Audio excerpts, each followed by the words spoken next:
Good evening, student. കേൾക്കുന്നില്ലേ?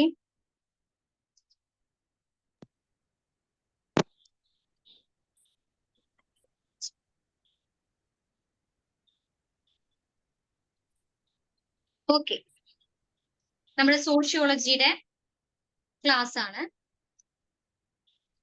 ഇന്ന് നമ്മള് ഫിഫ്ത് ചാപ്റ്റർ ആണ് എടുക്കുന്നത്. ഫിഫ്ത് ചാപ്റ്റർ ആയ സൊസൈറ്റി, കമ്മ്യൂണിറ്റി, അസോസിയേഷൻ, ഇൻസ്റ്റിറ്റ്യൂഷൻ എന്ന് പറഞ്ഞ അധ്യായമാണ് എടുക്കുന്നത്. Society, community, association, then institution. അതിൽ സൊസൈറ്റിയുടെ ഡെഫിനേഷൻസ് ഒക്കെ നമ്മൾ നോക്കിയിട്ടുണ്ടായിരുന്നു കഴിഞ്ഞ ക്ലാസ്സിൽ. പേജ് നമ്പർ 43 നിങ്ങളുടെ ഗൈഡില് പേജ് നമ്പർ 43 നമ്മൾ സൊസൈറ്റി എന്താന്ന് പറഞ്ഞു. സൊസൈറ്റി എന്ന് പറഞ്ഞിട്ടുണ്ടെങ്കിൽ സാമൂഹ്യ ബന്ധങ്ങളുടെ ഒരു പിന്നീട് നെറ്റ്വർക്ക് എന്നാണ്. Web of social relationship. Web of social relationship കേൾക്കണില്ല എല്ലാവർക്കും? വെബ് ഓഫ് സോഷ്യൽ റിലേഷൻഷിപ്പിനെയാണ് നമ്മൾ എന്ത് സൊസൈറ്റി എന്ന് പറയുന്നത്. ഇതായിരുന്നു നമ്മൾ കഴിഞ്ഞ ക്ലാസ്സിൽ ഒന്ന് പറഞ്ഞ് നിർത്തിയത്. അഞ്ചാമത്തെ ചാപ്റ്റർ ആയ, ഒന്നും കൂടി ഞാൻ പറയാം, അഞ്ചാമത്തെ ചാപ്റ്റർ ആണ് society, community, association and institution എന്ന് പറഞ്ഞ ഈ ഒരു അധ്യായമാണ് നമ്മൾ കഴിഞ്ഞ ക്ലാസ്സിൽ പറഞ്ഞു നിർത്തിയത്. അതിൽ സൊസൈറ്റി എന്താണെന്നാണ് ഡിസ്കസ് ചെയ്തത്. സൊസൈറ്റി എന്ന് പറഞ്ഞാൽ എന്താണ്? റിലേഷൻഷിപ്പ്, അതായത് സാമൂഹ്യ ബന്ധങ്ങളാണ് അവിടെ പ്രാധാന്യം കൊടുക്കുന്നത്. സാമൂഹ്യ ബന്ധങ്ങളുടെ ഒരു പിന്നീട് എന്നാണ് പറയുന്നത്. ക്ലിയർ ആയോ? അത് ടെസ്റ്റില് 43-ാമത്തെ പേജിൽ രണ്ടാമത്തെ ക്വസ്റ്റ്യൻ ആയിട്ട് എടുക്കുന്നുണ്ട്. അത് നിങ്ങളൊന്ന് നോക്കാം. ഇനി ഞാൻ ഇവിടെ പറയാൻ പോകുന്നത് നമ്മുടെ സൊസൈറ്റിക്ക് ഒരു ക്യാരക്ടറിസ്റ്റിക്സ് ഉണ്ട്, കുറച്ച് സവിശേഷതകൾ ഉണ്ട്. എന്തൊക്കെയാണ് ഒരു സൊസൈറ്റി ആയാൽ വേണ്ടത് എന്ന് പറഞ്ഞിട്ട് അതിന് നമ്മളോട് ചോദിക്കാറ് അട്രിബ്യൂട്ട്സ് ഓഫ് സൊസൈറ്റി. ആ ഇംഗ്ലീഷ് വേർഡ് നിങ്ങൾ മറക്കണ്ട. അട്രിബ്യൂട്ട്സ് ഓഫ് സൊസൈറ്റി എന്നാണ്, ഗുണവിശേഷങ്ങൾ എന്നാണ് പറയാറ്. അട്രിബ്യൂട്ട്സ് ഓഫ് സൊസൈറ്റി അത് ഇംഗ്ലീഷ് ടെസ്റ്റിലൊക്കെ അങ്ങനെ തന്നെ കൊടുത്തിട്ടുണ്ട്. നമ്മളോടും ചോദിക്കാറ് what are the main attributes of society എന്നാണ് ചോദിച്ചത്. സൊസൈറ്റിയുടെ ഗുണവിശേഷങ്ങൾ പ്രധാനമായിട്ടും 3 എണ്ണമാണ് ഏത് അട്രിബ്യൂട്ട്സ് ഗുണവിശേഷങ്ങൾ ഉള്ളത്. ഒന്ന് ലൈക്ക്നെസ് ആൻഡ് ഡിഫറൻറ്റേഷൻസ്. ലൈക്ക്നെസ് എന്ന് പറഞ്ഞിട്ടുണ്ടെങ്കിൽ സാമ്യങ്ങളാണ്. അതുപോലെ തന്നെ ഡിഫറൻസ്, വ്യത്യാസങ്ങളും നമുക്ക് സൊസൈറ്റിയിലുള്ളവർ കാണാൻ പറ്റും. ഫോർ എക്സാമ്പിൾ ആയിട്ട് നമ്മൾ എടുക്കുകയാണെങ്കിൽ നമ്മുടെ ഫാമിലി എടുക്കാം. ഫാമിലിയിൽ നമുക്കറിയാം ഓരോ മെമ്പേഴ്സും എടുക്കും. അച്ഛൻ എന്താ ചിലപ്പോ മകനെ പോലെയും അല്ലെ, മകൻ അമ്മയെ പോലെ ഇരിക്കുന്നത് കാണാം, അല്ലെങ്കിൽ മകളെ അച്ഛനെ പോലെ ഇരിക്കുന്നത് കാണാം എന്നൊക്കെ. അതാണ് ലൈക്ക്നെസ് എന്നതുകൊണ്ട് ഉദ്ദേശിക്കുന്നത്. ഇപ്പൊ ഏതൊരു സൊസൈറ്റി എടുത്താലും ഏതൊരു സമൂഹം എടുത്താലും അവിടെ എന്ത് കാണാൻ പറ്റും? ലൈക്ക്നെസ് കാണാൻ സാധിക്കും. അതുപോലെ തന്നെ ഡിഫറൻറ്റേഷൻ, വ്യത്യാസങ്ങളും നമുക്ക് കാണാൻ സാധിക്കാം. അതായത് പലതരം ജാതിയിലുള്ളവര്, പലതരം മതത്തിലുള്ളവര്, പലതരം ഒക്യുപ്പേഷൻ ചെയ്യുന്നവര്, പലതരം ക്ലാസ് വർഗത്തിൽപ്പെട്ടവര് നമുക്ക് സൊസൈറ്റിയിൽ കാണാൻ പറ്റും. ഇതൊക്കെ നമ്മുടെ ടെസ്റ്റിൽ തന്നേക്കുന്ന എക്സാമ്പിൾ ആണ്. അപ്പൊ ആദ്യത്തെ പോയിന്റ് എന്ന് പറയുന്നത് ഗുണവിശേഷങ്ങളാണ്, അട്രിബ്യൂട്ട്സ് ആണ്. അട്രിബ്യൂട്ട്സ് എന്ന് പറയുന്നത് ഒന്നാമത്തെയാണ് ഇത് ലൈക്ക്നെസ് ആൻഡ് ഡിഫറൻറ്റേഷൻ എന്ന് പറഞ്ഞത്. സാമ്യങ്ങളും വ്യത്യാസങ്ങളും കാണാൻ കഴിയും. നിങ്ങളുടെ ടെസ്റ്റില് ആ അട്രിബ്യൂട്ട്സ് എന്ന് പറഞ്ഞിട്ട് കൊടുത്തിട്ടില്ല. നമ്മുടെ ടെസ്റ്റില് കറക്റ്റ് ആയിട്ട് ഇങ്ങനെ അട്രിബ്യൂട്ട്സ് എന്ന് പറഞ്ഞിട്ട് കൊടുത്തിട്ടുണ്ട്. അതുകൊണ്ടാണ് ഞാൻ അതോടെ മെൻഷൻ ചെയ്ത് പറയണത്. കണ്ടോ? അങ്ങനെ തന്നെ നിങ്ങൾ പഠിക്കണം. Likeness and differentiation. ക്ലിയർ ആയോ? ആദ്യത്തെ ക്ലിയർ ആയോ? ക്ലിയർ ആയെങ്കിൽ ചാറ്റിൽ യെസ് എന്ന് പറയാം. അട്രിബ്യൂട്ട്സ് ഓഫ് സൊസൈറ്റി എന്ന് പറഞ്ഞ് ചോദിക്കാറുണ്ട്. അതിൽ ഒന്നാമത്തെ അട്രിബ്യൂട്ട്സ് ആണ് ലൈക്ക്നെസ് ആൻഡ് ഡിഫറൻസിയേഷൻ. ദെൻ രണ്ടാമത്തെയാണ് ഏത്? ഇന്റർഡിപെൻഡൻസ്. ഇന്റർഡിപെൻഡൻസ് എന്ന് പറഞ്ഞിട്ടുണ്ടെങ്കിൽ പരസ്പര ആശ്രിതത്വം നമുക്ക് എവിടെ കാണാം? സമൂഹത്തിൽ കാണാൻ പറ്റും. ഡിപ്പെൻഡൻസ്, പരസ്പരം ആശ്രിതത്വം. ഫോർ എക്സാമ്പിൾ ആയിട്ട് നമുക്കറിയാം, നമുക്ക് ഇന്ന് നമ്മള് ഒരു വീട് വെക്കുകയാണെങ്കിൽ, അല്ലെങ്കിൽ നമ്മൾക്ക് എന്നും ഭക്ഷണം, നമ്മൾ അരി എന്ന് പറഞ്ഞ ഭക്ഷണം കഴിക്കുകയാണെങ്കിൽ പോലും ആരുടെയൊക്കെ കോൺട്രിബ്യൂഷൻ ആയി കാണാൻ പറ്റും? ഇപ്പൊ ഭക്ഷണ സാധനങ്ങള് ഒക്കെ നമ്മൾ കാണുന്നത് കൃഷി ചെയ്യുന്ന കൃഷിക്കാരിൽ നിന്നാണ് നമുക്ക് അത് നമ്മുടെ അവിടേക്ക് എത്തുന്നത്.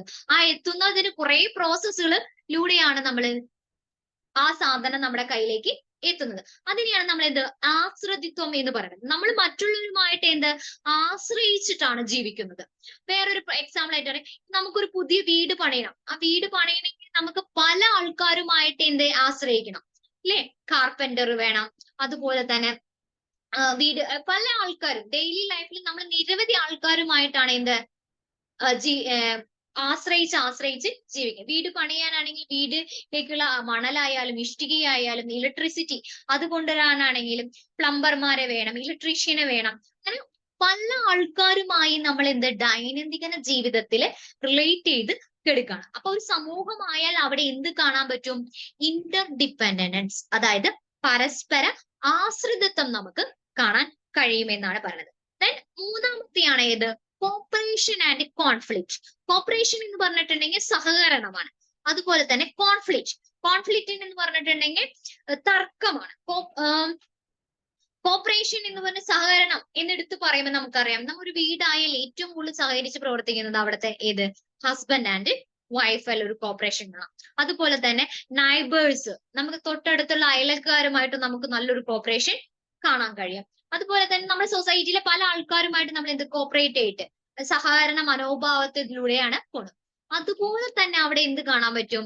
കോൺഫ്ലിക്റ്റ്, തർക്കങ്ങളും സംഘർഷങ്ങളും നമുക്ക് കാണാൻ കഴിയും. ഇപ്പൊ ഈ ഉദാഹരണമായിട്ട് പറയുകയാണെങ്കിൽ നമുക്കറിയാം, നമ്മുടെ വീടെടുത്താൽ ആ വീട്ടിലെ തന്നെ ചേട്ടനനിയന്മാര് തമ്മിൽ, അല്ലെ, സഹോദരങ്ങൾ തമ്മിൽ ചെറിയ തർക്കങ്ങൾ കാണാൻ കഴിയും.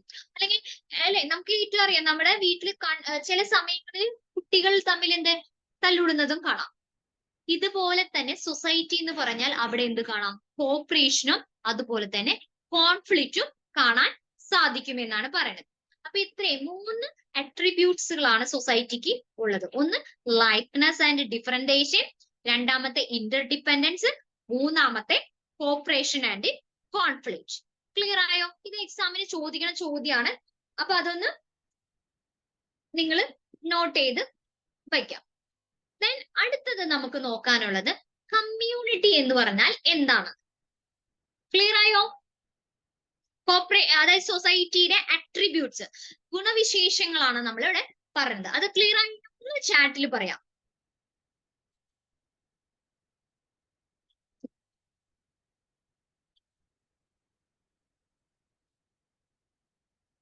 റിപ്പീറ്റ് ചെയ്ത് പറയണമെങ്കിൽ ഒന്നുകൂടി പറയാം.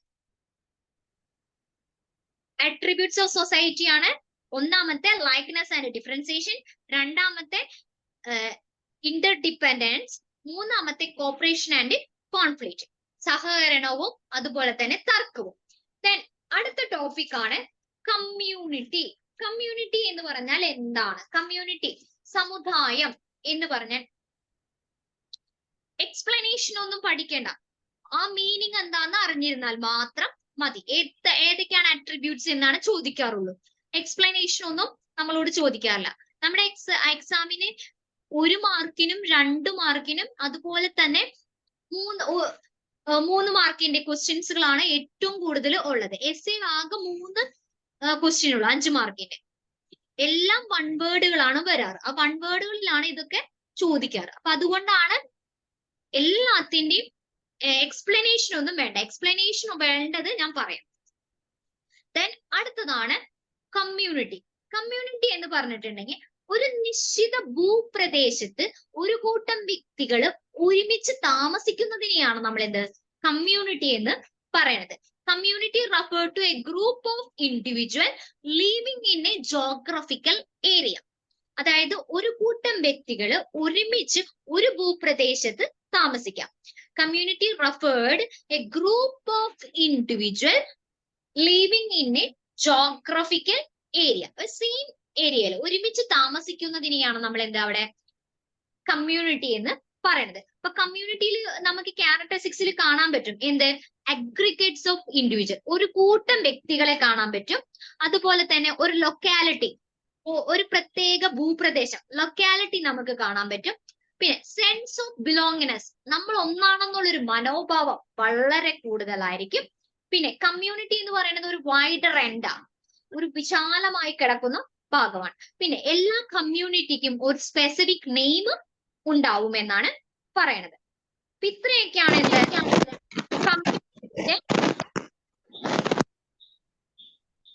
ക്യാരക്ടറിസ്റ്റിക്സ് വരുന്നത്. ഒന്നുകൂടി പറയാം ഞാൻ. കമ്മ്യൂണിറ്റി എന്ന് പറഞ്ഞിട്ടുണ്ടെങ്കിൽ ഒരു ഭൂപ്രദേശത്ത് ഒരു കൂട്ടം വ്യക്തികൾ ഒരുമിച്ച് താമസിക്കുന്നതിനെയാണ് നമ്മൾ ഇത് കമ്മ്യൂണിറ്റി എന്ന് പറയുന്നത്. The community referred to group of individual living in a geographical area. ഒരു ഭൂപ്രദേശത്ത് ഒരുമിച്ച് ഒരു കൂട്ടം ആൾക്കാര് താമസിക്കാം. അവിടെ നമുക്ക് നോക്കാം എന്തുണ്ടാവും, അഗ്രിഗേറ്റ്സ് ഓഫ് ഇൻഡിവിജ്വൽ. ക്യാരക്ടറിസ്റ്റിക്സ് നോക്കുമ്പോൾ അഗ്രിഗേറ്റ്സ് ഓഫ് ഇൻഡിവിജ്വൽ കാണാം, ഒരു കൂട്ടം വ്യക്തികൾ കാണാം, അതുപോലെ തന്നെ എന്ത് കാണാം, ഒരു നിശ്ചിത ഭൂപ്രദേശം ലൊക്കാലിറ്റി കാണാൻ പറ്റും. അതുപോലെ തന്നെ അവിടെ എന്ത്, സെൻസ് ഓഫ് ബിലോങ്ങിനെസ്, ജനങ്ങളോടുള്ള ആ മനോഭാവം, ഒന്നാണെന്നുള്ളൊരു മനോഭാവം വളരെ കൂടുതലായിരിക്കും.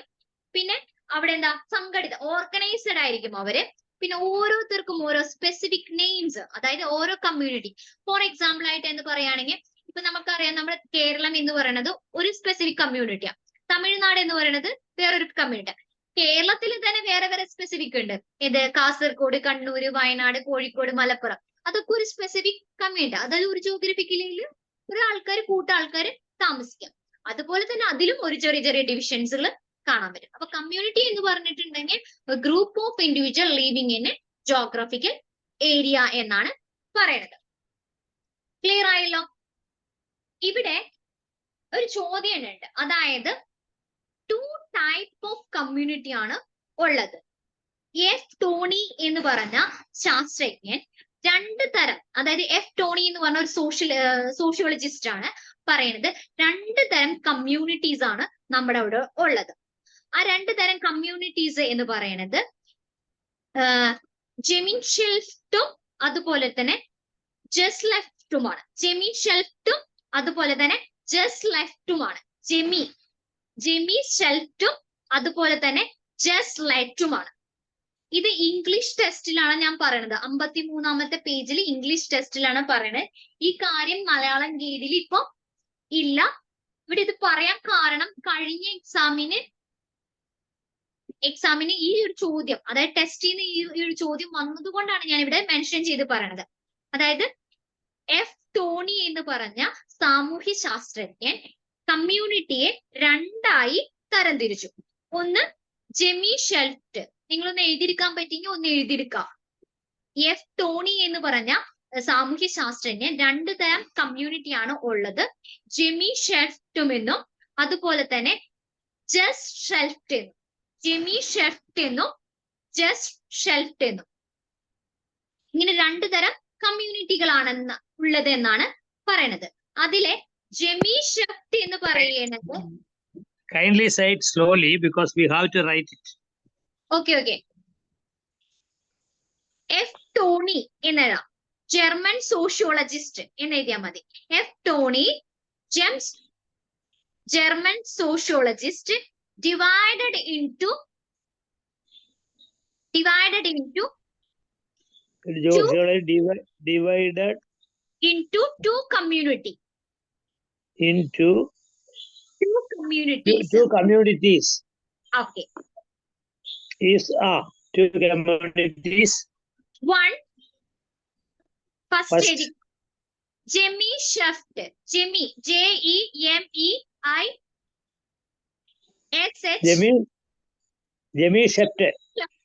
S-H-A-F-T. Jemmy Shaft. Then next. Next, Just Shaft. G-E-S-E-L-L. Just Shaft. S-H-A-F-T. I got it. Gemeinschaft എന്ന് പറഞ്ഞാൽ കമ്മ്യൂണിറ്റി എന്നോ മീൻ ചെയ്യുന്നത്. അതായത് ജെമി ഷെഫ്റ്റ് എന്ന് പറഞ്ഞാൽ കമ്മ്യൂണിറ്റി എന്നാണ് ജസ്റ്റ് ലെഫ്റ്റ് എന്ന് പറഞ്ഞാൽ അസോസിയേഷൻ എന്നുമാണ് അദ്ദേഹം അർത്ഥമാക്കുന്നത്. ഓക്കെ, ഹ്യൂമൻ സൊസൈറ്റിയിൽ 2 തരം കമ്മ്യൂണിറ്റി ആണ് ഉള്ളതെന്ന് എഫ് ടോണി പറയാണ്. അദ്ദേഹം പറഞ്ഞു ജെമി ഷെഫ്റ്റ് എന്ന് പറയുന്നത് കമ്മ്യൂണിറ്റി എന്നും ജസ്റ്റ് ലെഫ്റ്റ് എന്ന് പറയുന്നത് അസോസിയേഷനും എന്നുമാണ് പറയുന്നത്. ക്ലിയർ ആയോ? ഇത് എഫ് ടോണിയുടെ പ്രകാരം നമ്മൾ കമ്മ്യൂണിറ്റിയെ തിരിച്ചതാണ്. ജനറലി നമ്മൾ പൊതുവായിട്ട് നമ്മൾ കമ്മ്യൂണിറ്റിയെ തിരിച്ചിട്ടുണ്ട്. Generally 4 types of community. Generally 4 types of community ആണ് സമൂഹത്തിൽ ഉള്ളത്. ജനറലി അല്ലെങ്കിൽ mainly 4 types of community in society.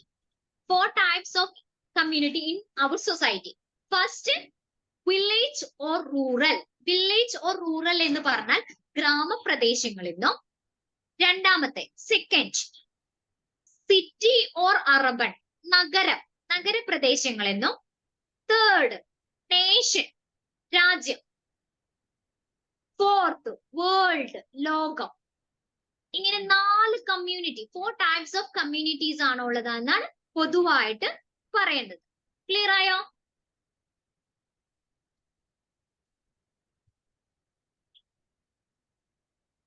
ഒന്നുകൂടി പറയാം, പൊതുവായിട്ട് കമ്മ്യൂണിറ്റീസെ തരണം. In generally 4 types of community in our human society.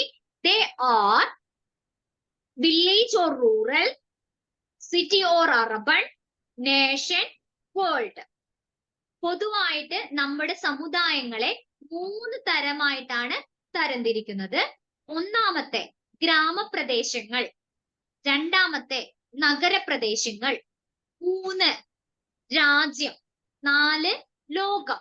അങ്ങനെ 4 തരം കമ്മ്യൂണിറ്റികളാണ്, സമുദായങ്ങളാണ് സമൂഹത്തിൽ ഉള്ളതെന്നാണ് പറയുന്നത്.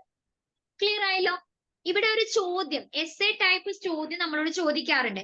കമ്മ്യൂണിറ്റി ലൈഫ് ഇൻ ഇന്ത്യ, ഇന്ത്യയിലെ കമ്മ്യൂണിറ്റി ലൈഫ് എന്താണെന്ന്. അത് പേജ് നമ്പർ 43. പേജ് നമ്പർ 43-ല് 3-ാമത്തെ ക്വസ്റ്റ്യൻ. അതൊന്ന് ടിക്ക് ഇട്ട് വെച്ചോ. അത് എക്സാമിന് ചോദിക്കാറുള്ള ചോദ്യം. എസ്സേക്ക് കമ്മ്യൂണിറ്റി ലൈഫ് ഇൻ ഇന്ത്യ, ഇന്ത്യയിലെ സാമുദായിക ജീവിതം എങ്ങനെയാണെന്ന് ചോദിക്കാറുണ്ട്. ഇന്ത്യയിലെ കമ്മ്യൂണിറ്റി ലൈഫ് എങ്ങനെയാന്ന് പറഞ്ഞുതരാം. ഒന്നാമത്തെ പോയിന്റ് എന്ന് പറയുന്നത് ഇന്ത്യൻ എക്കോണമി എന്ന് പറയുന്നത്, ഇന്ത്യയിലെ സാമ്പത്തികം എന്ന് പറയുന്നത് അഗ്രേറിയൻ ബേസ്ഡ് ആണ്. കാർഷികേന്ദ്ര സമൂഹം എന്നാണ് പറയുന്നത്. കാർഷികേന്ദ്ര സമൂഹമാണ്. അതായത് മെജോറിറ്റി ഇന്ത്യയിലെ 75% ആൾക്കാരും കൃഷിയുമായി ബന്ധപ്പെട്ട് കിടക്കുന്നു എന്നാണ്. കാർഷികേന്ദ്ര സമൂഹം എന്നാണ് പറയുന്നത്. ഇപ്പൊ കൃഷിയാണ് അവരുടെ പ്രധാന സാമ്പത്തിക മാർഗമായിട്ട് കണക്കാക്കപ്പെടുന്നത്. രണ്ടാമത്തെ, പീസ് ആൻഡ് സിംപ്ലിസിറ്റി, സമാധാനവും ലാളിത്യവും നിറഞ്ഞ സമൂഹമാണ് എവിടത്തെ ഇന്ത്യൻ സമൂഹത്തിൽ ഉള്ളത്. മൂന്നാമത്തെ, ട്രഡീഷൻ ആൻഡ് കസ്റ്റം ബോണ്ട്, നമുക്ക് പാരമ്പര്യവും ആചാരങ്ങളിലും അടിസ്ഥാനത്തിലാണ് നമ്മൾ ജീവിക്കുന്നത്. അപ്പൊ പാരമ്പര്യവും ആചാരവുമാണ് നമ്മുടെ സ്വഭാവ രീതിയിൽ കാണാൻ സാധിക്കും. പിന്നെ പോവർട്ടി ആൻഡ് ഇല്ലിറ്ററസി, ദാരിദ്ര്യവും അതുപോലെ തന്നെ നിരക്ഷരതയും ചേർന്ന സമുദായമാണ് നമ്മുടെ എന്നാണ് പറയുന്നത്. ദാരിദ്ര്യവും നിരക്ഷരതയും, poverty and illiteracy. 5, traditional panchayat structure, അതായത് traditional panchayat raj system. Panchayat raj system എന്ന് പറഞ്ഞിട്ടുണ്ടെങ്കിൽ പറയുകയാണെങ്കിൽ ഒരു മോമിൻ ചോട്ടില് ആ ഗ്രാമത്തിന്റെ വലിയ സാമ്പത്തികമുള്ള വീട്ടിൽ ആരെങ്കിലും മുതിർന്ന ആളായിരിക്കും ആ ഗ്രാമത്തിലെ കാര്യങ്ങളെല്ലാം നോക്കാം. അതിനെയാണ് നമ്മൾ ട്രഡീഷണൽ പഞ്ചായത്ത് സ്ട്രക്ചർ എന്ന് പറയുന്നത്. ദെൻ ഏറ്റവും ലാസ്റ്റത്തെ എന്ന് പറയുന്നത് caste based of division. Indian സമൂഹത്തിൽ എന്ത് കാണാൻ പറ്റും? ജാതിയുടെ അടിസ്ഥാനത്തിലുള്ള തൊഴിൽ വിഭജനം നമുക്ക് കാണാം. ഓരോ ജാതിക്കും അതിൻ്റെതായ തൊഴില്. ഇന്ത്യയിലെ പ്രധാനപ്പെട്ട ജാതി എന്ന് പറയുമ്പോൾ 4 വർണ്ണങ്ങളായിട്ടാണ് തിരിക്കുന്നത്: ബ്രാഹ്മണ, ക്ഷത്രിയ, വൈശ്യ, ശൂദ്ര. ഇത് എന്തിന്റെ അടിസ്ഥാനത്തിൽ വന്നേക്കുന്നതാണ്? അവരുടെ തൊഴിലിന്റെ അടിസ്ഥാനത്തിൽ വന്നേക്കണം. ബ്രാഹ്മണന്മാരുടെ പ്രധാനപ്പെട്ട തൊഴിലാണ് ക്ഷത്രിയന്മാരുടെ പ്രധാനപ്പെട്ട തൊഴിലാണ് യുദ്ധവും രാജഭരണവും നോക്കല്. ശൂദ്രന്മാരുടെ പ്രധാനപ്പെട്ട തൊഴിലാണ് കൃഷി, വ്യാപാരം. അതുപോലെ ശൂദ്രന്മാരുടെ പ്രധാനപ്പെട്ട തൊഴിലാണ് ഇവർക്കെല്ലാവർക്കും അടിമവേല, ഒരു സ്ലേവ് ആയിട്ടാണ്, അടിമയായിട്ടാണ് ആരെ സെർവ് ചെയ്യുന്നത്? ശൂദ്രന്മാരെ സെർവ് ചെയ്യണം. ഇത് പരസ്പര ബന്ധപ്പെട്ട് കിടക്കുന്നു എന്നാണ് പറയുന്നത്. ജാതിയുടെ അടിസ്ഥാനത്തിലുള്ള തൊഴിൽ വിഭജനവും പരസ്പരം ബന്ധപ്പെട്ട് കിടക്കുന്നു. ക്ലിയർ ആയോ? ഈ ഒരു ചോദ്യം എക്സാമിന് വരുന്നത് അതുകൊണ്ടാണ് പേജ് നമ്പർ 43 മൂന്നാമത്തെ ക്വസ്റ്റ്യൻ ആയിട്ട് കിടക്കണ്ടേ. Community life in India. Clear ആയോ?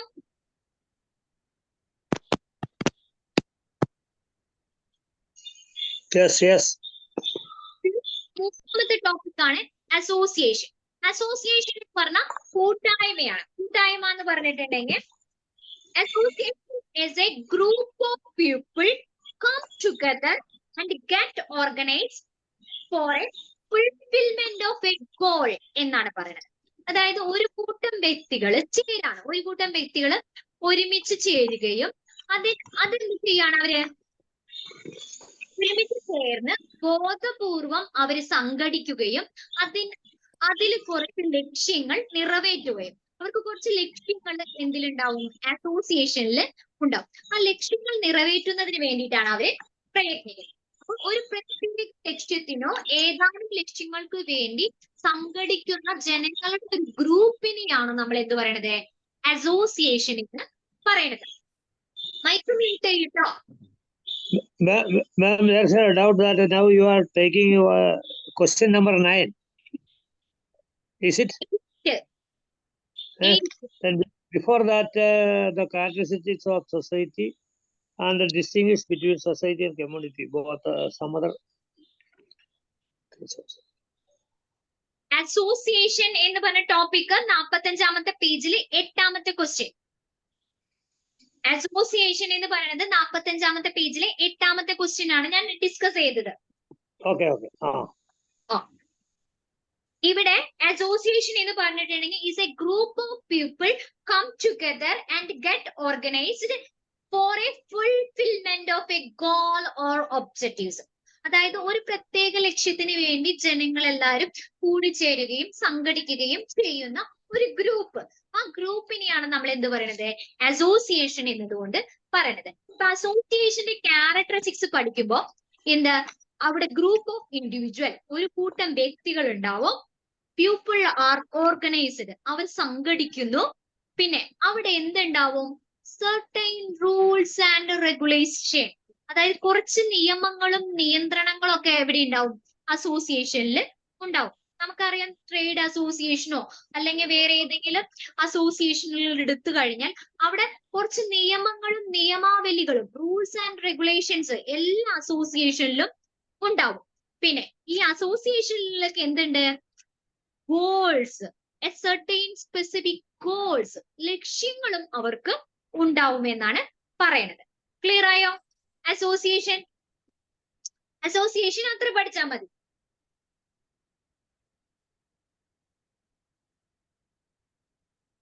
ക്ലിയർ ആയോ?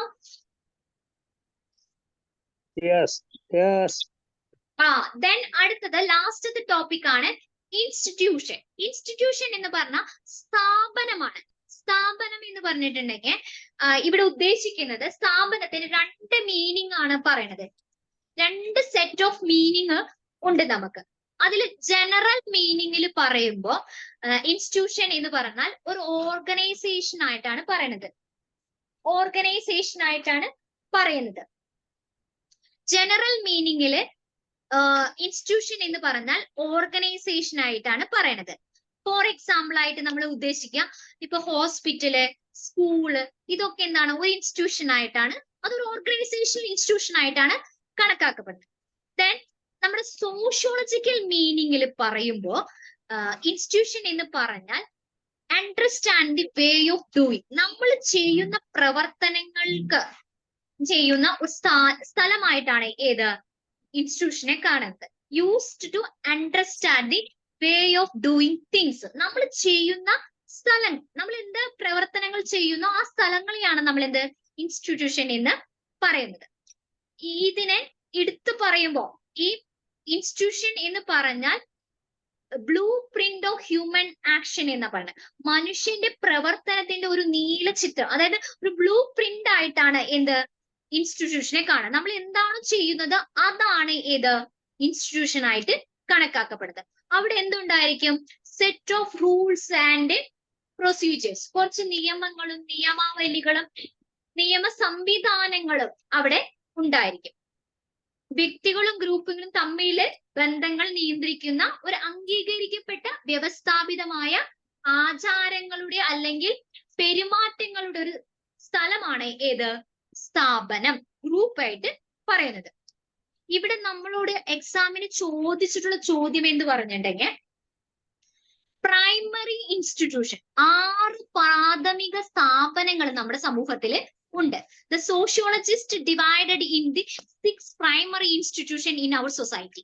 നമ്മുടെ സമൂഹത്തിൽ 6 പ്രാഥമിക സ്ഥാപനങ്ങൾ ഉണ്ട് എന്നാണ് പറയുന്നത്. ഒന്നാമത്തെ, അതവിടെ ഒന്ന് എഴുതി വെച്ചോ.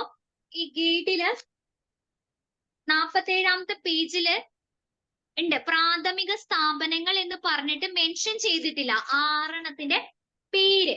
ആ 6 പേരൊന്ന് മെൻഷൻ ചെയ്തു വെച്ചു നിങ്ങള്. 48ാമത്തെ പേജിൽ 16ാമത്തെ ക്വസ്റ്റ്യൻ ആയിട്ട് പ്രൈമറി ഇൻസ്റ്റിറ്റ്യൂഷൻ എന്ന് പറഞ്ഞൊരു ചോദ്യം ഉണ്ട്.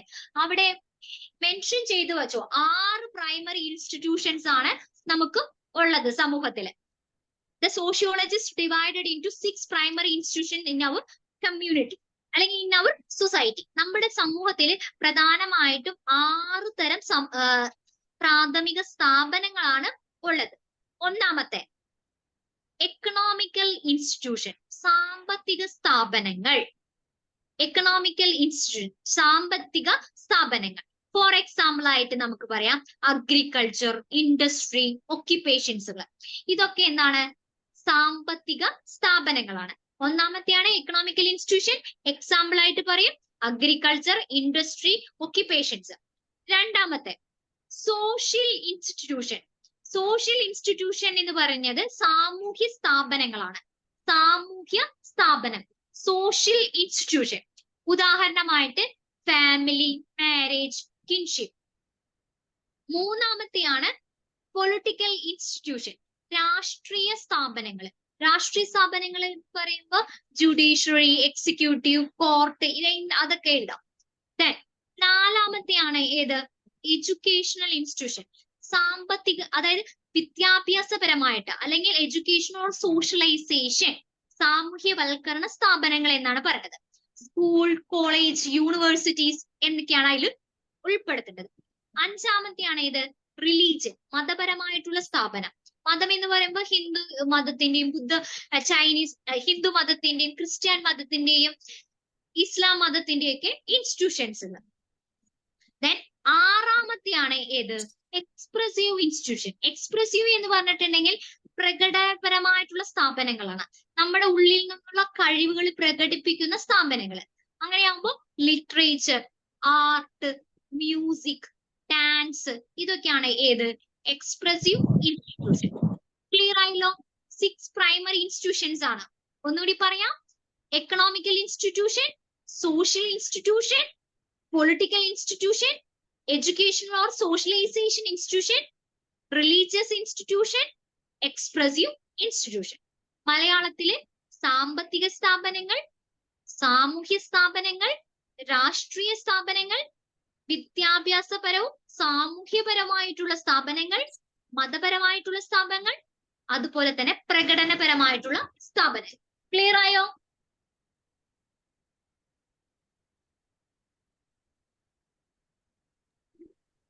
ഇതിന്റെ ഉദാഹരണങ്ങളൊന്ന് പറയും. എന്ത്? ഇതിന്റെ ഉദാഹരണങ്ങളൊന്ന് പറയുമോ? കേട്ടില്ല. ഞാൻ ഉറക്കെ പറയൂ ഒന്നുകൂടി. ഇതിന്റെ ഉദാഹരണങ്ങളൊന്ന് പറയുമോ? ഓക്കെ, ഉദാഹരണങ്ങൾ പറയാം. ഇപ്പൊ എക്കണോമിക്കൽ സ്ഥാപനമാണെന്ന് വിചാരിക്കാം, സാമ്പത്തിക സ്ഥാപനമാണെന്ന് വിചാരിക്കാം. അതിന് ഉദാഹരണമാണ് ഏത്? അഗ്രികൾച്ചർ, നമ്മുടെ കൃഷി. അതുപോലെ തന്നെ ഇൻഡസ്ട്രി, വ്യവസായം, ബാങ്ക്, അല്ലെങ്കിൽ നമുക്ക് ഇത് നമ്മുടെ പലതരം ഓക്യുപ്പേഷൻ, ജോലികൾ, ഇതൊക്കെ എന്താണ്? സാമ്പത്തിക സ്ഥാപനത്തിലാണ് നമ്മൾ ഉൾപ്പെടുത്താം. രണ്ടാമത്തെ സാമൂഹ്യ സ്ഥാപനങ്ങളാണ്. സാമൂഹ്യ സ്ഥാപനം എന്ന് പറയുന്നത് നമ്മുടെ കുടുംബം, അതുപോലെ തന്നെ വിവാഹം, അതുപോലെ തന്നെ ബന്ധുക്കള്, ഇവരൊക്കെയാണ് ഏത്? സോഷ്യൽ ഇൻസ്റ്റിറ്റ്യൂഷൻ, സാമൂഹ്യ സ്ഥാപനങ്ങളായിട്ട് പറയുന്നത്. പൊളിറ്റിക്കൽ ഇൻസ്റ്റിറ്റ്യൂഷൻ, രാഷ്ട്രീയ സ്ഥാപനങ്ങൾക്ക് ഉദാഹരണമാണ് ഏത്? നീതിന്യായം, അതുപോലെ തന്നെ political parties, government, judiciary, court, കോടതി, ഇതൊക്കെ എന്താണ്? പൊളിറ്റിക്കൽ ഇൻസ്റ്റിറ്റ്യൂഷനാണ്. എഡ്യൂക്കേഷൻ ഓർ സോഷ്യലൈസേഷൻ ഇൻസ്റ്റിറ്റ്യൂഷൻ എന്ന് പറഞ്ഞിട്ടുണ്ടെങ്കിൽ വിദ്യാഭ്യാസപരമായിട്ടുള്ള സ്ഥാപനങ്ങളാണ്. വിദ്യാഭ്യാസപരമായ സ്ഥാപനങ്ങൾ എന്ന് പറയുമ്പോൾ സ്കൂൾസുകള്, കോളേജുകള്, അതുപോലെ തന്നെ യൂണിവേഴ്സിറ്റികൾ, സർവകലാശാലകളൊക്കെ ഏതിന് ഉദാഹരണമാണ്? വിദ്യാഭ്യാസപരമായിട്ടുള്ള സ്ഥാപനങ്ങൾക്ക് ഉദാഹരണമാണ്. റിലീജിയൻ, മതപരമായിട്ടുള്ള സ്ഥാപനങ്ങൾക്ക് ഉദാഹരണമാണ് ഹിന്ദു അമ്പലം, പള്ളി, അതുപോലെ തന്നെ മോസ്ക്, മുസ്ലിം പള്ളി, ഇതൊക്കെ എന്താണ്? മതപരമായിട്ടുള്ള സ്ഥാപനങ്ങളാണ്. ദെൻ അവസാനത്തെയാണ് ഏത്? പ്രകടനപരമായിട്ടുള്ള എക്സ്പ്രസീവ് ഇൻസ്റ്റിറ്റ്യൂഷൻ. എക്സ്പ്രസീവ് ഇൻസ്റ്റിറ്റ്യൂഷൻ എന്ന് പറയുമ്പോൾ നമുക്കറിയാം കേരള കലാമണ്ഡലം കേട്ടിട്ടില്ലേ? കേരള കലാമണ്ഡലം, അവിടെ എന്താ പഠിപ്പിക്കുക? കഥകളി, അതുപോലെ തന്നെ ഭരതനാട്യം, അങ്ങനത്തെ ഡാൻസ്, എക്സ്പ്രസീവ് ഡാൻസ്, മ്യൂസിക്, ഇതൊക്കെയാണ് അവിടെ കൂടുതൽ പഠിപ്പിക്കുക. നമുക്ക് എക്സ്പ്രസീവ് ചെയ്യാണ്. അതുപോലെ തന്നെ RLV, നിങ്ങൾ കേട്ടിട്ടേ? RLV, കേരള കലാമണ്ഡലം, ഇതൊക്കെ എന്താണ്? എക്സ്പ്രസീവ് ഇൻസ്റ്റിറ്റ്യൂഷൻസ് ആണ്. ക്ലിയർ ആയോ? Okay miss. ഓക്കെ. ദെൻ ഈ ചാപ്റ്റർ കഴിഞ്ഞ് ഈ 5ാമത്തെ ചാപ്റ്ററിലെ ടെസ്റ്റിൽ അടയാളപ്പെടുത്തേണ്ടത് ഏതൊക്കെയാണെന്ന് ഒന്നുകൂടി പറയാം. 43ാമത്തെ പേജിലെ 2ാമത്തെ ക്വസ്റ്റ്യൻ എന്താണ്? ടെസ്റ്റ് ആണോ ഗൈഡ് ആണോ? ഗൈഡ്. ടെസ്റ്റ് വന്നോ എല്ലാവർക്കും? ഇല്ല. Not received. ഇന്ന് നിങ്ങൾക്ക് എക്സാമിന് വന്നിട്ടുകളുടെ ഒന്നും വന്നിട്ടില്ല. വന്ന ആൾക്കാരാണെങ്കിൽ അവിടെ ചോദ്യങ്ങൾ കൊടുത്തിട്ടുണ്ട്. 5.1, 5.2, 5.3, 5.4 എന്നൊക്കെ പറഞ്ഞിട്ട് കുറെ ചോദ്യങ്ങൾ കൊടുത്തിട്ടുണ്ട്. ആ ചോദ്യങ്ങളെല്ലാം അറ്റംപ്റ്റ് ചെയ്യാം. കണ്ടോ? ഈ ചോദ്യങ്ങള് നിങ്ങൾ അറ്റംപ്റ്റ് ചെയ്യണം. ഞാൻ ഇന്നത് ഫോട്ടോ എടുത്തില്ല, അതുകൊണ്ടാണ് കേട്ടോ. അറ്റംപ്റ്റ് ചെയ്യണം കേട്ടോ.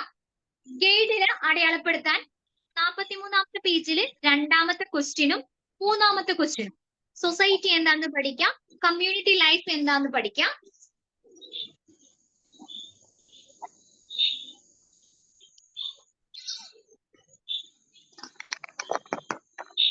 അതുപോലെ തന്നെ 48ാമത്തെ പേജിൽ 16ാമത്തെ ക്വസ്റ്റ്യൻ പ്രൈമറി ഇൻസ്റ്റിറ്റ്യൂഷൻസ്, അത് എക്സ്പ്ലെയിൻ വിത്ത് ദ എക്സാമ്പിൾ.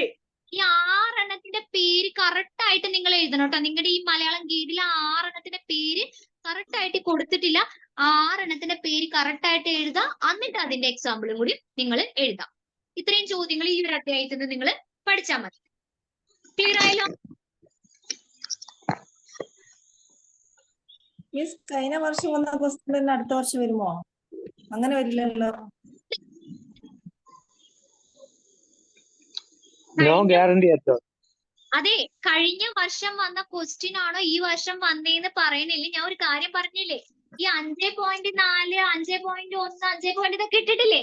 ഈ ചോദ്യങ്ങൾ തന്നെയാണ് എല്ലാ എക്സാമിനും മിക്കപ്പോഴും റിപ്പീറ്റ് ചെയ്ത് വരാറ്. ഇത് നിങ്ങൾ എന്തായാലും പഠിക്കണം. ഇംഗ്ലീഷ് ടെസ്റ്റ് വരുമ്പോ ഈ എന്റെ സോഷ്യോളജി എന്ന് മാത്രമുള്ള സബ്ജക്ട് മാത്രമല്ല മക്കളെ, എല്ലാ സബ്ജക്റ്റിലും നിങ്ങളുടെ പൊളിറ്റിക്സ് ആയാലും ഹിസ്റ്ററി ആയാലും മലയാളം ആയാലും ഇംഗ്ലീഷ് ആയാലും എല്ലാ ടെസ്റ്റിലും ടെക്സ്റ്റ് ക്വസ്റ്റ്യൻ എന്ന് പറഞ്ഞിട്ട് ഇതിങ്ങനെ ഒരു ക്വസ്റ്റ്യൻസ് എല്ലാ ടോപ്പിക് കഴിയുമ്പോഴും ഉണ്ടാവും. അത് നിങ്ങൾ അറ്റംപ്റ്റ് ചെയ്താലാണ് നിങ്ങൾക്ക് എക്സാം ജയിക്കുള്ളൂ. കാരണം ആ ചോദ്യങ്ങൾ തന്നെയാണ് ഒരുവിധം വരാറും. അപ്പൊ നിങ്ങൾ മാക്സിമം ആ ഇംഗ്ലീഷ് ടെസ്റ്റ് കിട്ടിയാൽ നിങ്ങൾ ആ ചോദ്യങ്ങൾ എല്ലാത്തിന്റെയും അറ്റംപ്റ്റ് ചെയ്യാം. ക്ലിയർ ആയല്ലോ?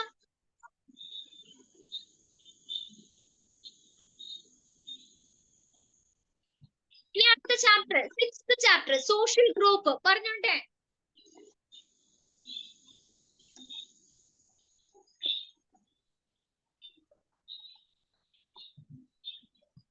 ക്ലിയർ ആയി? ഞാൻ ഇനി അടുത്ത ചാപ്റ്റർ 6ാമത്തെ ചാപ്റ്റർ ആണ് പോകുന്നത്. 6ാമത്തെ ചാപ്റ്റർ പറയട്ടെ, സോഷ്യൽ ഗ്രൂപ്പ് ആണ്. ഗ്രൂപ്പ് എന്ന് പറഞ്ഞാൽ സംഘമാണ്, സാമൂഹ്യ സംഘം എന്നാണ് പറയുന്നത്. ഗ്രൂപ്പ് എന്ന് പറഞ്ഞിട്ടുണ്ടെങ്കിൽ സിമ്പിൾ പറയാ A number of people who interact. അല്ലെ, നമ്മൾ ഗ്രൂപ്പ് മക്കളെ നമ്മൾ പരസ്പരം എന്താ ഇന്ററാക്ട് ചെയ്യാം with each other on A regular base. Regular base അത് റെഗുലർ ബേസിൽ നമ്മൾ നിത്യേന പരസ്പരം ഇന്ററാക്ട് ചെയ്യുന്നതിനെയാണ് ഏത് ഗ്രൂപ്പ് എന്നതുകൊണ്ട് ഉദ്ദേശിക്കുന്നത്.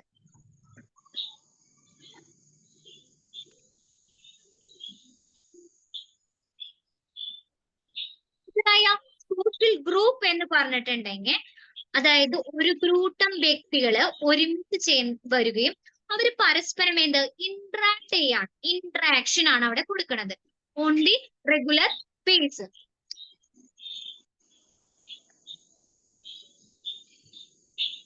ക്ലിയർ ആയോ? ഇവിടെ എക്സാമിന് നമ്മളോട് ഏറ്റവും കൂടുതൽ ചോദിച്ചിരിക്കുന്ന ചോദ്യമാണ് ഫ്യൂച്ചേഴ്സ് ഓഫ് അല്ലെങ്കിൽ characteristics of social group. Page number 50-ലെ 5-ാമത്തെ ക്വസ്റ്റ്യൻ. പേജ് നമ്പർ 50-ലെ ഗൈഡിലെ 5-ാമത്തെ ക്വസ്റ്റ്യനും ഇംഗ്ലീഷ് ടെസ്റ്റില് 62-ാമത്തെ പേജിൽ ക്യാരക്ടറിസ്റ്റിക്സ് കൊടുത്തിട്ടുണ്ട്. ഞാൻ പറയാം. 1-ാമത്തെ ക്യാരക്ടറിസ്റ്റിക്സ് ആണ് ഏത്? നമ്പർ ഓഫ് പേഴ്സൺസ്, വ്യക്തികളുടെ കൂട്ടമാണ്. കുറെ വ്യക്തികൾ ചേരുമ്പോഴാണ് ഒരു ഗ്രൂപ്പ് ഉണ്ടാവുന്നത്. 2-ാമത്തെ മെമ്പർഷിപ്പ് ഈസ് എ കോൺഷ്യസ്നെസ്. നമ്മള് ബോധപൂർവമാണ് എന്തില് ഓരോ ഗ്രൂപ്പിലും അംഗമാവുന്നത് എന്നാണ് പറഞ്ഞത്. അംഗങ്ങൾ തമ്മിൽ എന്ത് ബോധപൂർവമാണ് എന്ത് പരസ്പര ബന്ധത്തിൽ ഏർപ്പെടുന്നത് എന്നാണ് പറയുന്നത്. അല്ലെ, നിങ്ങൾ ഇതിൽ ഓൾറെഡി ക്ലാസ്സിൽ കയറിയിരിക്കുന്നതോ ആരും നിങ്ങള് അൺകോൺഷ്യസ് മൈൻഡിലൂടെ അല്ലല്ലോ ഇരിക്കണേ, ബോധപൂർവം ഇതിൽ കയറി വന്നിരിക്കണവരല്ലേ. അപ്പൊ ഏത് ഗ്രൂപ്പ് ആയാലും നമ്മൾ എന്ത് അവിടെ മെമ്പർഷിപ്പ് എന്ന് പറയുന്നത് കോൺഷ്യസ് ആണ്. ഓർഗനൈസ്ഡ് സ്ട്രക്ചർ, ഒരു ഘടന ഇതിന് ഉണ്ടാവുമെന്നാണ് പറയുന്നത്. പിന്നെ interactive with the meaning or purpose. നമ്മൾ ആരെങ്കിലും തമ്മിൽ പരസ്പരം സംസാരിക്കുന്നത്, പരസ്പരം ഇടപഴകുന്നത് എന്തെങ്കിലും ലക്ഷ്യങ്ങൾ ഉണ്ടെങ്കിൽ മാത്രമാണ്, അല്ലെങ്കിൽ എന്തെങ്കിലും അർത്ഥമുണ്ടെങ്കിൽ മാത്രമാണ് എന്ത് പരസ്പരം ഇന്ററാക്ട് ചെയ്യുന്നത്. അല്ലെ, ഞാനും നിങ്ങളും ഇപ്പൊ പരസ്പരം ഇന്ററാക്ട് ചെയ്യുന്നത് എന്റെ ലക്ഷ്യം എന്താ? നിങ്ങളെ പഠിപ്പിക്കുക എന്നുള്ളൊരു ലക്ഷ്യത്തോടെ. നിങ്ങൾ പഠിച്ച് ഈ +2 പാസ്സാവണം. നിങ്ങളുടെ ലക്ഷ്യം എന്താ? ഇത് തന്നെയാണ്. ഏത്? പഠിച്ച് +2 കിട്ടണം. അപ്പൊ നമ്മൾ രണ്ടുപേരും പരസ്പരം ഇന്ററാക്ട് ചെയ്യണം. അതായത് നമ്മൾ പരസ്പരം അങ്ങോട്ടും ഇങ്ങോട്ടും ഇന്ററാക്ട് ചെയ്യുന്നതിന് ഒരു അർത്ഥമോ അല്ലെങ്കിൽ ഒരു ലക്ഷ്യമോ ഉണ്ടായിരിക്കും. Interaction with meaning and purpose. Sense of belongingness, ഒന്നാണുള്ള ഒരു മനോഭാവം നിങ്ങളുടെ ഉള്ളിൽ എല്ലാവർക്കും ഉണ്ടാവും. ഒരു ഗ്രൂപ്പിൽ നമ്മൾ അംഗമാണെങ്കിൽ അവിടെ എന്ത് സെൻസ് ഓഫ് ബിലോങ്നെസ്, ഒന്നാണുള്ള ഒരു മനോഭാവം ഉണ്ടാവും. പിന്നെ കോമൺ ഗോൾ ആൻഡ് ഇൻട്രസ്റ്റ്. ഇല്ലേ, നമുക്ക് എല്ലാവർക്കും ഒരു പൊതുവായ ലക്ഷ്യമാണ് ഉള്ളത്. ഏത്? +2 ജയിക്കാം. ഒരു ഗ്രൂപ്പ് ആവുമ്പോൾ അവിടെ എന്തുണ്ടായിരിക്കും? Common goal and interest. പിന്നെ ഗ്രൂപ്പിൽ എന്ത് നോംസ്, മാനദണ്ഡങ്ങളും ഉണ്ട്. ഇല്ലേ, ടീച്ചറും സ്റ്റുഡന്റും. നിങ്ങൾക്കറിയാം, നിങ്ങളിൽ പല ആൾക്കാർക്കും എന്ത് ഗ്യാപ്പ്, കുറെ ഗ്യാപ്പ് ഉണ്ടായിരിക്കും അല്ലെ. അപ്പൊ എന്നാട്ടം വലിയ ആൾക്കാർ അല്ലെങ്കിൽ എന്നാട്ടം ചെറിയ ആൾക്കാർ. പക്ഷെ എന്നിരുന്നാലും ഞാൻ എന്ന് പറയുന്നത് നിങ്ങളുടെ അധ്യാപികയാണ്. അപ്പൊ എന്നെ നിങ്ങൾ കാണുമ്പോൾ ടീച്ചർ എന്നാ അല്ലെങ്കിൽ മിസ് എന്നാണ് വിളിച്ച് അഭിസംബോധന ചെയ്യുന്നത്. അവിടെ എന്താണ്? അതവിടെ നോംസ് ആണ്, അവിടെ നമ്മുടെ പെരുമാറ്റമാണ്, അവിടെ കുറെ മാനദണ്ഡങ്ങൾ നമുക്ക് അവിടെ ഉണ്ടാവും. അല്ലെ, ഒരു ഗ്രൂപ്പിൽ എന്ത് നോംസ് ഉണ്ടാവും എന്നാണ് പറയണത്. ഇതിലൊരു 6 5 നിങ്ങൾ പഠിക്കാം. നമുക്ക് 5.6 വേണ്ടും. അപ്പൊ ഗ്രൂപ്പിന്റെ ക്യാരക്ടറിസ്റ്റിക്സ് എന്തായാലും എക്സാമിന് ഉണ്ടാവും. ഒന്നുകൂടി പറയാം. നമ്പർ ഓഫ് പേഴ്സൺ, വ്യക്തികളുടെ കൂട്ടമാണ്. മെമ്പർഷിപ്പ് ഈസ് കോൺഷ്യസ്, ബോധപൂർവമായിട്ടുള്ള അംഗത്വമാണ്. ദെൻ ഓർഗനൈസ്ഡ് സ്ട്രക്ചർ, ഒരു സംഘടിത രൂപമായിരിക്കും. Interaction with meaning and purpose, പരസ്പര ബന്ധത്തിന് അർത്ഥവും അതുപോലെ തന്നെ ഒരു ലക്ഷ്യവും ഉണ്ടായിരിക്കും. സെൻസ് ഓഫ് ബിലോങ്നെസ്, ഒന്നാണെന്നുള്ള ഒരു മനോഭാവം കൂടുതലായിരിക്കും. കോമൺ ഗോൾ ആൻഡ് ഇൻട്രസ്റ്റ്, പൊതുവായ ലക്ഷ്യവും താല്പര്യവും ഉണ്ടായിരിക്കും. ഗ്രൂപ്പ് നോംസ്, പൊതുവായിട്ടുള്ള മാനദണ്ഡം അല്ലെങ്കിൽ പെരുമാറ്റ മാതൃക ഇവിടെ ഉണ്ടായിരിക്കും. ക്ലിയർ ആയോ?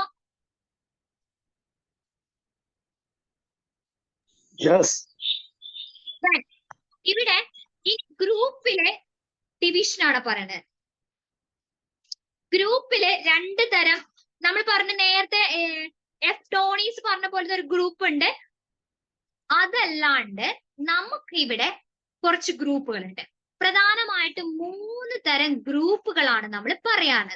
അത് എന്തിന്റെ അടിസ്ഥാനത്തിലാണെന്ന് വെച്ചിട്ടുണ്ടെങ്കിൽ based of nature of contact. നമ്മൾ എന്താ പരസ്പരം ആ കോണ്ടാക്ടിന്റെ ഇടപെടലിന്റെ ഇന്ററാക്ഷന്റെ പരസ്പരം ഇടപെടലിന്റെ അടിസ്ഥാനത്തില് നമ്മൾ 3 തരം ഗ്രൂപ്പുകളായിട്ട് തരംതിരിച്ചിട്ടുണ്ട്. Primary group, secondary group, tertiary group. Page number 51 6ാമത്തെ ക്വസ്റ്റ്യൻ. പേജ് നമ്പർ 51 6ാമത്തെ ക്വസ്റ്റ്യൻ അതാണ് ഇവിടെ പറയുന്നത്. പ്രാഥമിക ഗണം, ദ്വിതീയ ഗണം, തൃതീയ ഗണം. പ്രൈമറി ഗ്രൂപ്പ്, സെക്കൻഡറി ഗ്രൂപ്പ്, അതുപോലെ തന്നെ ടേഴ്സറി ഗ്രൂപ്പ്.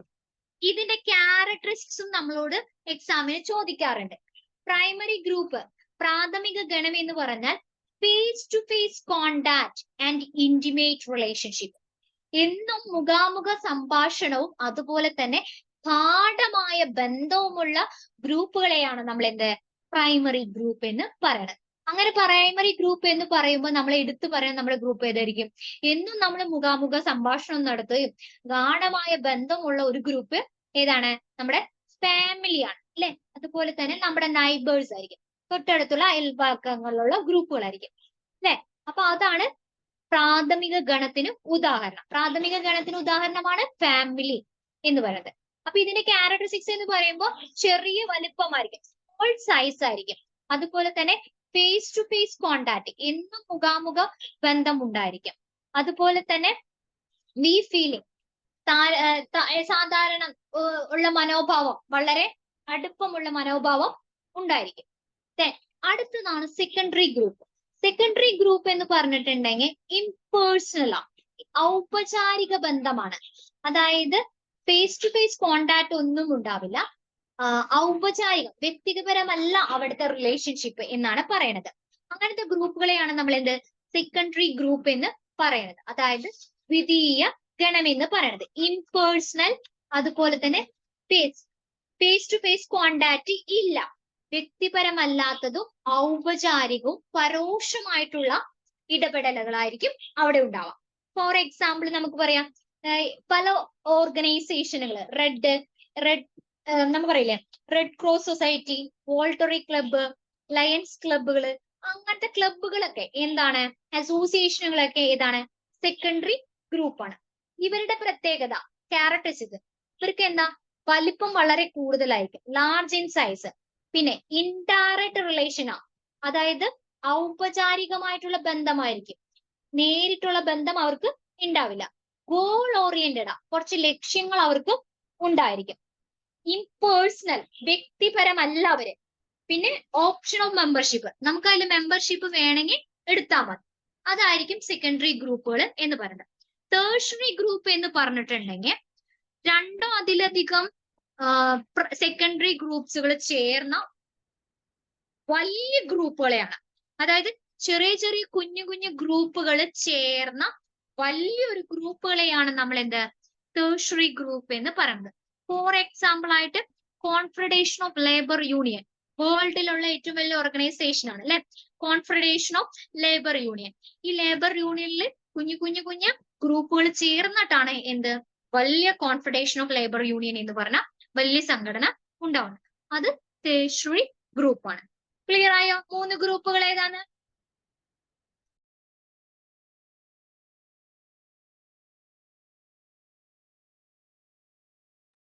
ക്ലിയർ ആയോ? 3 ഗ്രൂപ്പുകള്.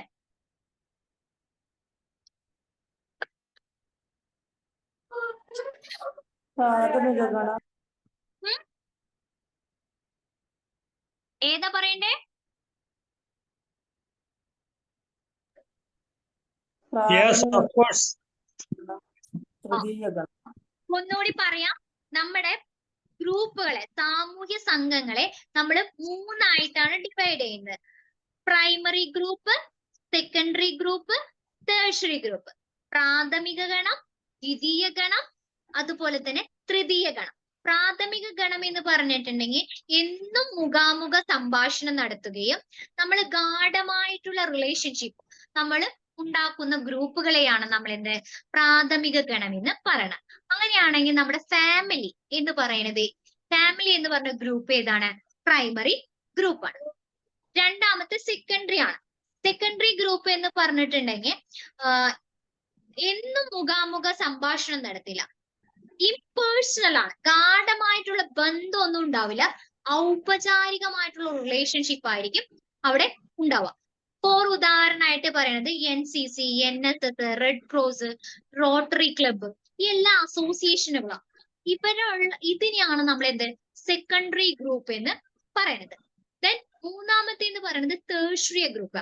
ടേഴ്സറി ഗ്രൂപ്പ് എന്ന് പറഞ്ഞിട്ടുണ്ടെങ്കിൽ ചെറിയ ചെറിയ ഗ്രൂപ്പുകൾ ചേർന്ന വലിയ ഗ്രൂപ്പുകളെയാണ് ഗ്രൂപ്പ് കംപ്രൈസ് മിനി ഗ്രൂപ്പ് എന്ന് പറയുന്നത്. ഒരു ഗ്രൂപ്പിൽ തന്നെ കുറേ കുഞ്ഞു കുഞ്ഞു ഗ്രൂപ്പുകൾ ചേർന്നത്.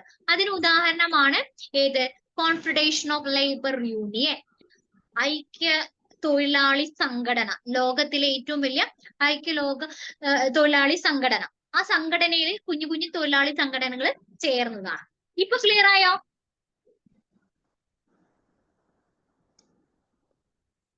പേജ് നമ്പർ 51 ചോദ്യം അത് പഠിച്ചാൽ മതി. നിങ്ങൾ വായിച്ചു നോക്കിയാൽ നിങ്ങൾക്ക് കൂടുതലും ക്ലിയർ ആവും.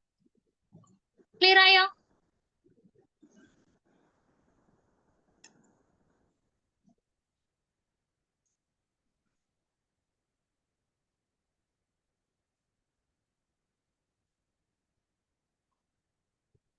ക്ലിയർ ആയോ? ആരും ഒന്നും പറയാത്ത എന്താ? ഒന്നുകൂടി പറഞ്ഞു തരണോ അത്?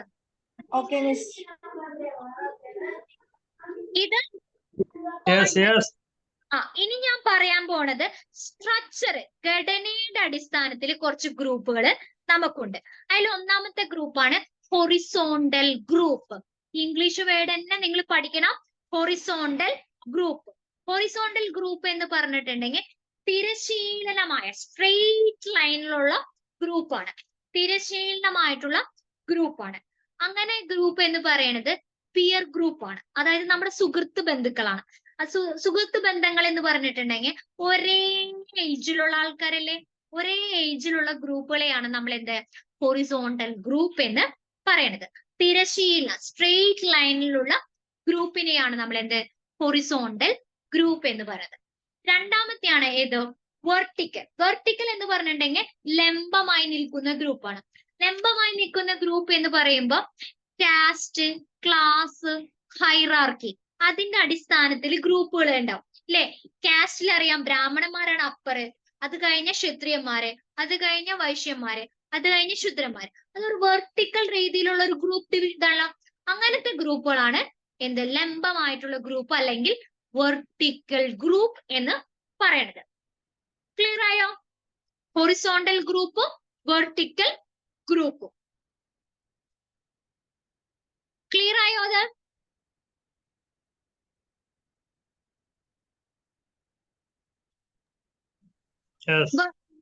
ദെൻ അടുത്തതാണ് റഫറൻസ് ഗ്രൂപ്പ്. റഫറൻസ് ഗ്രൂപ്പ് എന്ന് പറഞ്ഞിട്ടുണ്ടെങ്കിൽ എന്തെങ്കിലും എടുത്ത് മെൻഷൻ ചെയ്തിട്ട് പറയാം. ഫോർ എക്സാമ്പിൾ അൺഎഡ്യൂക്കേറ്റഡ് ആയിട്ടുള്ള, അൺഎംപ്ലോയിഡ് ആയിട്ടുള്ള, സാലറീഡ് ഉള്ള ക്ലാസ് എന്നൊക്കെ പറയുമ്പോൾ നമുക്കറിയാം അൺഎഡ്യൂക്കേറ്റഡ് അവിടെ വിദ്യാഭ്യാസം ഇല്ലാത്ത ഗ്രൂപ്പ്, അൺഎംപ്ലോയിഡ് തൊഴിലില്ലാത്ത ആൾക്ക്, സാലറീഡ് ക്ലാസ് അത് പൈസ ഉള്ള ഗ്രൂപ്പ്. അവിടെ എന്തെങ്കിലും ഒരു റഫറൻസ്, എന്തെങ്കിലും അവരുടെ മെൻഷൻ ചെയ്തിട്ടുണ്ടോ, ആ ഒരു ഗ്രൂപ്പിനെയാണ് നമ്മൾ എന്ത് റഫറൻസ് ഗ്രൂപ്പ് എന്ന് പറയണത്. അതുപോലെ തന്നെ വേറൊരു ഗ്രൂപ്പാണ് ഓപ്പൺ ഗ്രൂപ്പ് എന്ന് പറയുന്നത്. ഓപ്പൺ ഗ്രൂപ്പ് എന്ന് അതുപോലെ ക്ലോസ്ഡ് ഗ്രൂപ്പ് എന്നും പറയുന്നുണ്ട്. ഓപ്പൺ ഗ്രൂപ്പ് എന്ന് പറഞ്ഞിട്ടുണ്ടെങ്കിൽ വലിയ ക്രൗഡ് ആണ്. വലിയ ക്രൗഡ് എന്ന് പറഞ്ഞിട്ടുണ്ടെങ്കിൽ എവിടെ വേണമെങ്കിലും നീങ്ങാം. കുറെ നമുക്കറിയാം, ഇപ്പൊ ഒരു തിയേറ്റർ എടുക്കാം, തിയേറ്ററിൽ ഇരിക്കുന്ന ആൾക്കാർ തമ്മിലൊന്നും നമുക്കൊരു റിലേഷൻഷിപ്പും ഉണ്ടാവില്ല, ഒരു ഫേസ് ടു ഫേസ് കോണ്ടാക്ട് ഒന്നും ഉണ്ടാവില്ല, ഒന്നുമില്ല. അങ്ങനെയുള്ള ഒരു സ്ഥലത്തെയാണ് നമ്മൾ എന്ത് ഓപ്പൺ ഗ്രൂപ്പ്, ക്രൗഡ്. ഇപ്പൊ ഒരു പള്ളി പെരുന്നാളിന് പോകുമ്പോൾ കുറെ ജനങ്ങൾ ഒരുമിച്ച് കൂടും, അതിനൊക്കെ നമ്മൾ എന്ത് പറയാ ഓപ്പൺ ഗ്രൂപ്പ് എന്ന് പറയും. പൂരത്തിന് പോകുമ്പോൾ ഉണ്ടാവുന്ന ഒരു ഗ്രൂപ്പ്, ആ ഒരു ഗ്രൂപ്പിനെയാണ് നമ്മൾ എന്ത് ഓപ്പൺ ഗ്രൂപ്പ് എന്ന് പറയുന്നത്. ക്ലോസ്ഡ് ഗ്രൂപ്പ് എന്ന് പറഞ്ഞിട്ടുണ്ടെങ്കിൽ ഈ ഗ്രൂപ്പിൽ നിന്ന് നമുക്ക് എന്താ പുറത്തേക്ക് പോകാൻ കഴിയില്ല.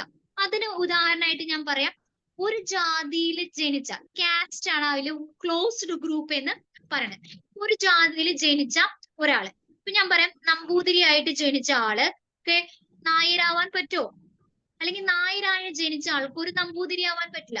ഒരു ജാതിയിൽ ജനിച്ച ആള് മറ്റൊരു ജാതിയിലേക്ക് പോകാൻ പറ്റില്ല. അതിനെയാണ് നമ്മൾ എന്ത് പറയണത്? ക്ലോസ്ഡ് ഗ്രൂപ്പ് എന്ന് പറയണത്. ക്ലിയർ ആയോ?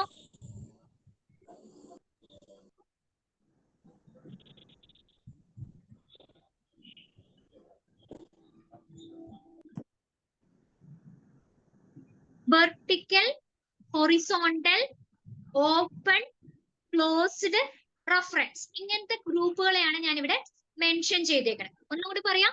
Horizontal group, vertical group, reference group, അതുപോലത്തെ ഓപ്പൺ ഗ്രൂപ്പ്, ക്ലോസ്ഡ് ഗ്രൂപ്പ്. എല്ലാത്തിനും ഉദാഹരണങ്ങളാണ് നമ്മളോട് എക്സാമിന് ചോദിക്കാറ്. ഹൊറിസോണ്ടൽ ഗ്രൂപ്പിന് ഉദാഹരണമാണ് സുഹൃത്ത് ബന്ധങ്ങൾ, പിയർ ഗ്രൂപ്പ്. വെർട്ടിക്കൽ ഗ്രൂപ്പിന് ഉദാഹരണമാണ് class, caste, bureaucracy. Then reference ഗ്രൂപ്പിന് ഉദാഹരണമാണ് അൺഎംപ്ലോയിഡ് ആയ ആൾക്കാര്, അൺഎഡ്യൂക്കേറ്റഡ് ആയ ആൾക്കാര്, സാലറിഡ് ക്ലാസ്. ഓപ്പൺ ഗ്രൂപ്പിനാണ് ഉദാഹരണമാണ് ക്രൗഡ് എന്നൊക്കെ പറയണത്. ദെൻ ക്ലോസ്ഡ് ഗ്രൂപ്പിന് ഉദാഹരണമാണ് കാസ്റ്റ്. ക്ലിയർ ആയോ മക്കളെ?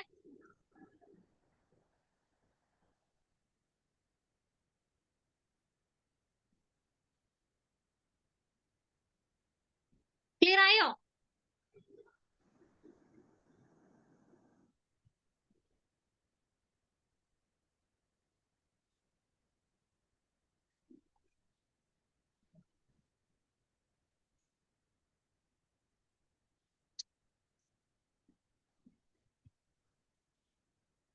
ക്ലിയർ ആയോ?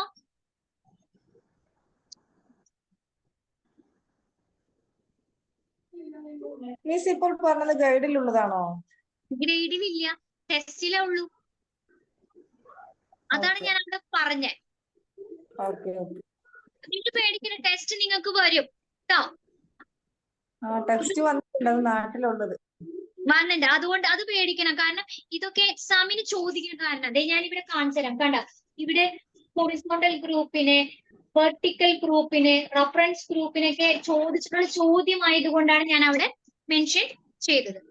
നമ്മുടെ ഈ ഒരു മൊഡ്യൂള് തീർന്നു. ഈ മൊഡ്യൂളിൽ നമ്മൾ പഠിച്ചതാണ് 3, 4, 5, 6 ഇത്രയും ചാപ്റ്റേഴ്സ് ആണ്, 4 ചാപ്റ്റേഴ്സ് ആണ് നമ്മൾ പഠിച്ചത്. ഈ ഒരു അധ്യായത്തിൽ നിങ്ങൾ അടയാളപ്പെടുത്തി പഠിക്കേണ്ടത് 50-ാമത്തെ പേജിൽ 4-ാമത്തെ ക്വസ്റ്റ്യനും 51-ാമത്തെ പേജിൽ 6-ാമത്തെ ക്വസ്റ്റ്യനും മാത്രം പഠിച്ചാൽ മതി. ബാക്കി ഈ 1 വേർഡ് ടെസ്റ്റിലെ 1 വേർഡുകളാണ് നോക്കട്ടെ. ക്ലിയർ ആയോ?